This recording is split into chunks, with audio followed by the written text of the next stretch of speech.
స్తుతించుచు ఆనందింతు నీలో దేవా అనుదినం నిన్ను స్తుతించుచు మధురమైన నీ నామమునే మధురమైన నీ నామమునే మరువక ధ్యానించెద ప్రభువా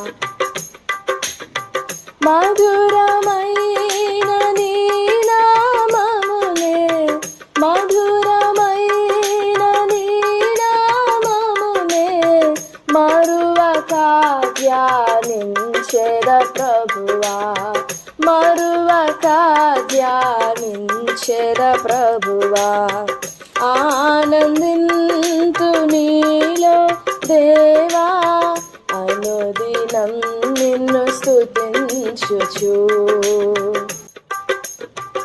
ఆత్మనాదా దృశ్య దేవ అఖిల చరాలకు ఆధారుండా ఆత్మనాదా అదృశ్య దేవ అఖిల చరాలకు ఆధారుండా అనయము నిన్ను మది కొనియాడుచునే ఆనందింతు ఆశ తీరా అనయము నిన్ను మది కొనియాడుచునే ఆనందింతు ఆశ తీరా ఆనందింతు నీలో దేవా అనుదినం నిన్ను స్తుతించుచు నాదు జనములు నన్ను విడచినను నన్ను నీవు విడువకుండా నాదు జనములు నన్ను విడచినను నన్ను నీవు విడువకుండా నీ కను దృష్టి నాపై నుంచి నాకు రక్షణ శృంగమైన నీ కను దృష్టి నాపై నుంచి నాకు రక్షణ శృంగమైన ఆనందింతు నీలో దేవా అనుదినం నిన్ను స్తుతించుచు శ్రేష్టమగుని స్వాస్థ్యము కొరకు మేఘమందు రానయున్న శ్రేష్టమగుని స్వాస్థ్యము కొరకు మేఘమందు రానయున్న ఆ గడియ ఎప్పుడో ఎవరికి తెలుసు అంతం వరకు భద్రపరచు ఆ గడియ ఎప్పుడో ఎవరికి తెలుసు అంతం వరకు భద్రపరచు ఆనందింతు నీలో దేవా అనుదినం నిన్ను స్తుతించుచు ఆనందింతు నీలో దేవా అనుదినం నిన్ను స్తుతించుచు మధురమైన నీ నామమునే మధురమైన నీ నామమునే మరువక ధ్యానించెద ప్రభువా మరువక ధ్యానించెద ప్రభువా ఆనందింతు నీలో దేవా అనుదినం నిన్ను స్తుతించుచు. Praise the Lord, praise the Lord. Yesu ప్రభు వారి పరిశుద్ధ నామంలో మీకు మా హృదయపూర్వకమైన వందనాలు తెలియపరుస్తున్నాం. ప్రియులారా, మీరు బాగున్నారని దేవుని స్తుతిస్తూ ఉన్నాం. ఈ ప్రశస్తమైన సమయంలో దేవుని లేఖన భాగంలో నుండి 89వ కీర్తన 15వ వచనం ధ్యానం చేసుకుందాం. శృంగధ్వనుల నెరుగు ప్రజలు ధన్యులు, యెహోవా నీ ముఖకాంతిని చూచి వారు నడుచుకొనుచున్నారు. దేవుడి వాక్యం మన వినికిడిలో దీవించునుగాక. ఆమేన్. దేవుని బిడ్డలారా, దేవుని ముఖకాంతిని చూచి నడుచుకొనడం, ఆ మాట చాలా ఆశ్చర్యమైంది కదా. 119వ కీర్తనలో చూస్తాము, వారు నీ మార్గములలో నడుచుకొనుచు ఏ పాపమును చేయరు అని ఉంటుంది. 119వ కీర్తన 3వ వచనం, వారు ఆయన మార్గములలో నడుచుకొనుచు ఏ పాపమును చేయరు. అదే 119వ కీర్తన 1వ వచనంలో నిర్దోషంగా నడుచుకొని వారు అని ఉంటుంది. మరలా 1 యోహాను పత్రిక 1వ అధ్యాయం 7వ వచనంలో చూస్తే వారు వెలుగులో నడుచుకొనుచున్నారు అని ఉంటుంది. అయితే ఆయన వెలుగులోనున్న ప్రకారము మనమును వెలుగులో నడిచిన ఎడల మనం అన్యోన్య సహవాసము గల వారమయ్యుందుము. వెలుగులో నడవడము, ఆయన మార్గములో నడవడము, అది ఒక అద్భుతమైన అనుభవము, అద్భుతమైన జీవితము. బట్ ఆయన ముఖకాంతిని చూచి నడుచుకొనడము వీటన్నింటినీ మించినది అని చెప్పొచ్చేమో. చాలా అద్భుతమైన మాట కదా. శృంగ ధ్వనుల నెరుగు ప్రజలు ధన్యులు. ఆ స్వరం, శృంగము అని అంటే అదొక కొమ్ము, బోరవుదు కొమ్ము. దాని స్వరాన్ని గుర్తించి దాని ఉద్దేశాన్ని గుర్తించువారు, రీజన్, పర్పస్ గుర్తించువారు ధన్యులు. ఎందుకు ధన్యులు అని అంటే వారు దేవుని ముఖమును చూసి ప్రవర్తిస్తారు. వారు దేవుని ముఖకాంతిని చూచి నడుస్తారు, ముఖకాంతిలో నడుస్తారు. ఈ కీర్తన ఇజ్రాహీయుడైన ఏతాను రచించిన కీర్తన.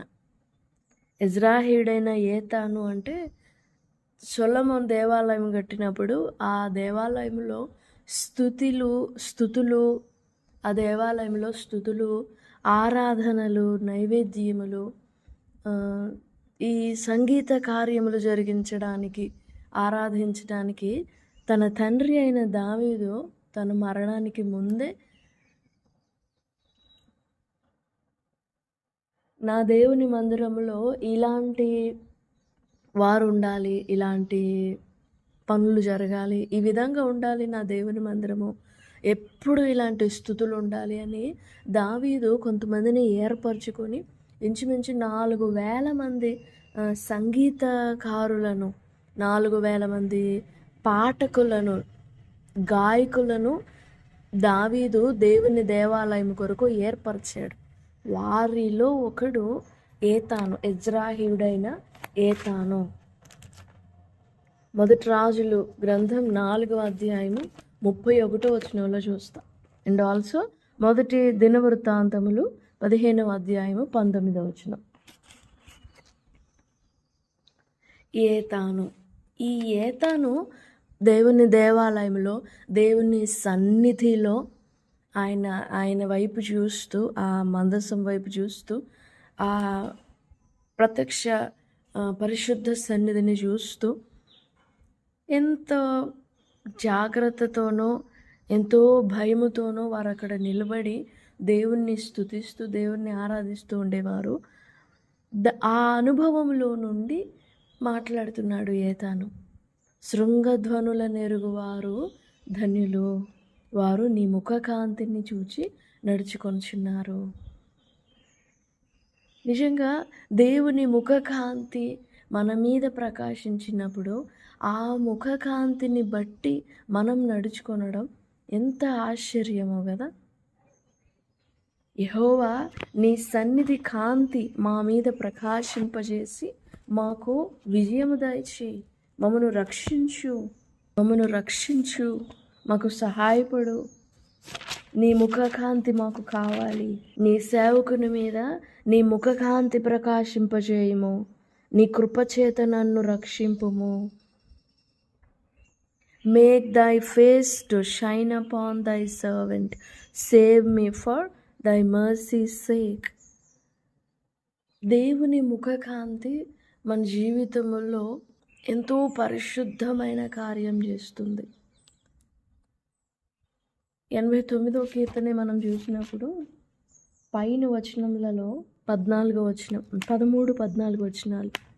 పరాక్రమము గల బాహువు నీకు కలదు, నీ హస్తము బలమైనది, నీ దక్షిణ హస్తము ఉన్నతమైనది, నీతి న్యాయములు నీ సింహాసనమునకు ఆధారములు, కృపాసత్యములు నీ సన్నిధానవర్తులు. ఇప్పుడు శృంగధ్వనుల నేరుగు ప్రజలు ధన్యులు. యెహోవా నీ ముఖకాంతిని చూచి వారు నడుచుకొనుచున్నారు. 16 నీ నామమును బట్టి వారు దినమెల్లా హర్షించుచున్నారు, నీ నీతి చేత హెచ్చింపబడుచున్నారు.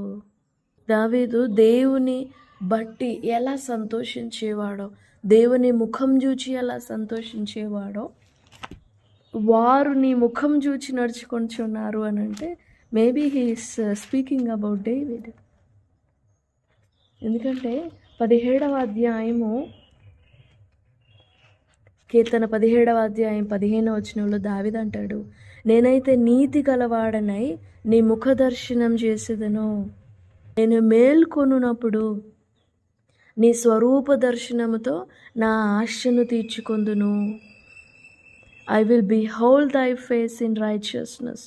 I shall be satisfied when I awake with thy likeness. నిన్ను చూస్తేనే, నీ ముఖం చూస్తేనే నేను తృప్తి నొందుతాను. నా ఆశ తీరిపోతుంది నీ ముఖం చూస్తే. నిజంగా ఎలాంటి ఇష్టమో కదా దావీదుకు. దాన్ని చూసిన వాడుగా ఏతాను మాట్లాడుతున్నాడు, నీ ముఖ కాంతిని చూచి నడుచుకొనడం ఎంత ఇష్టమో దావీదుకి. నీ ముఖమును చూచి నడుచుకొనడం. మనం కూడా దేవుని ముఖం చూచి నడవడం, దేవుని ముఖ కాంతిలో నడవడం.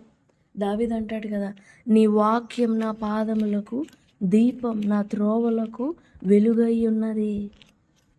ఆ వాక్యము మన ఆత్మకు వెలుగుగా, ఒక దిక్కు చూపించే వెలుగుగా, లైట్ చూపించేదిగా, మనం ఎక్కడ నడవాలి, మనం ఎక్కడ మాట్లాడాలి, మనం ఎలా ప్రవర్తించాలి, మనకి కరెక్ట్ టైంలో మనం కరెక్ట్ వేలో నడవడానికి.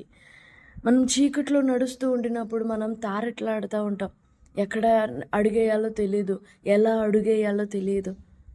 వెలుగులో, లైట్లో మనం నడిచేటప్పుడు ఎంత కాన్ఫిడెంట్గా నడుస్తామో, చీకట్లో నడిచేటప్పుడు మన కాన్ఫిడెన్స్ అంత జీరో అయిపోతుంది.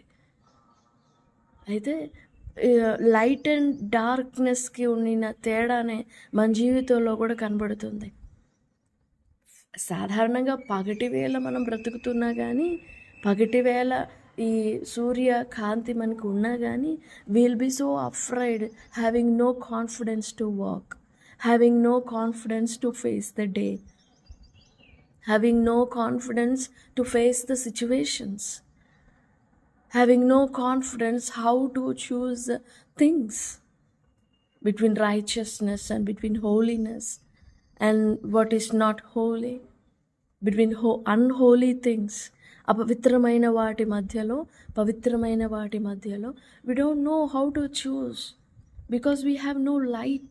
43వ కీర్తనలో దావీదు అంటాడు, 3వ వచనం, నీ వెలుగును నీ సత్యమును బయలుదేరజేయుము, అవి నాకు త్రోవ చూపును, అవి నీ పరిశుద్ధ పర్వతమునకును నీ నివాస స్థలములకును నన్ను తోడుకొని వచ్చును. అప్పుడు నేను దేవుని బలిపీఠమునొద్దకు, నాకు ఆనంద సంతోషములు కలుగజేయు దేవుని యొద్దకు చేరుదును. We all should have this light before us. ఇది మన ప్రార్థన అయి ఉండాలి. దేవా, నీ వెలుగు నా ముందర నడిపించు, నీ సత్యం నా ముందర బయలుదేరచేయి, నన్ను సరాసరి నీ బలిపీఠం నొద్దకు చేర్చున్నట్లుగా నాకు అలా వెలుగు చూపయ్యా.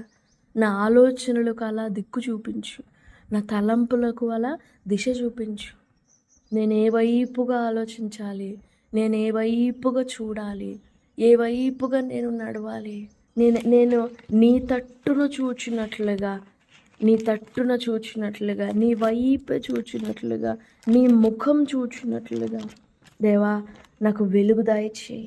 అందుకే దావీదు అంటాడు చాలా మార్లు కూడా, నా ప్రాణము నా దేవుని తట్టు మళ్ళుకుంది, యెహోవా తట్టే నా కన్నులెత్తుకొనుచున్నాను. ఈ ప్రశస్తమైన ఉదయకాల సమయంలో దేవుని బిడ్డలారా, మనం దేవుని తట్టు మళ్ళింపబడాలి. మనంతట మనం మళ్ళుకొనలేము. దేవుని వెలుగు మనల్ని మళ్ళించాలి. దేవుని సత్యము మనల్ని ఆకర్షించాలి. 121:1 కొండల తట్టు నా కనులెత్తుచున్నాను. కొండల వైపు చూస్తే ఏమొస్తుంది? నాకు ఆ కొండల నుండి సహాయం రాదు. నేను దేవుని వైపు చూచినప్పుడు, నా దేవుని వైపు చూచినప్పుడు నాకు సహాయం వస్తుంది. నా ప్రాణం నీ తట్టు ఎత్తుకొనుచున్నాను. 123:1 కూడా, ఆకాశమందు ఆసీనుడైన వాడా, నీ తట్టు నా కన్నులెత్తుచున్నాను, నీ తట్టు నా కన్నులెత్తుచున్నాను. సరాసరి 43:3 ప్రకారంగా దేవుని పరిశుద్ధ స్థలమునకు, ఆయన నివాస స్థలమునకు, బలిపీఠమునొద్దకు మన ప్రాణములు నడిపింపబడాలి. మన ప్రాణములు గైడ్ చేయబడాలి. మన మనస్సు గైడ్ చేయబడాలి. అలాగున ప్రభు సన్నిధిలో వేడుకుందాం. దేవా, నా ప్రాణం నీ తట్టు మళ్ళుకోవాలి. నీ ముఖ కాంతి చూచి నేను నడవాలి, నేను నడుచుకోనాలి. నాకు సహాయపడండి అని ప్రభు సన్నిధిలో వేడుకుందాం. ప్రభు సహాయపడతారు. దేవుడి మాటలు మన వెనికిడిలో దీవించునుగాక. Amen, amen. God bless you.